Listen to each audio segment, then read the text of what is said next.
Hello everyone and welcome back. In today's video, I'm going to show you how to share a Notion page with external users step by step. Sharing a page allows people outside your workspace to view, comment on, or edit your content, depending on the permissions you choose. So let's get started. First, open Notion on your computer and sign into your account.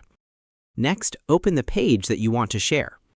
Once the page is open, click the Share button in the top right corner. A sharing panel will appear.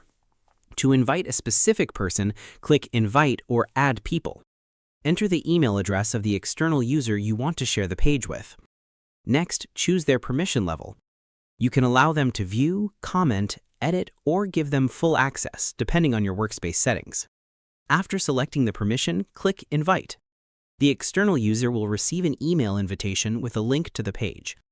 If you want anyone with the link to access the page, turn on Publish or Share to Web depending on your version of Notion. You can then copy the page link and send it to anyone. If needed, adjust the link permissions to control whether people can view, comment, duplicate, or edit the page. At any time, you can return to the Share menu to change permissions or remove access for external users. And that's it. You've successfully shared a Notion page with external users. Thanks for watching. If you found this tutorial helpful, don't forget to like, subscribe, and turn on notifications for more Notion tutorials, productivity tips, and workspace guides. See you in the next video.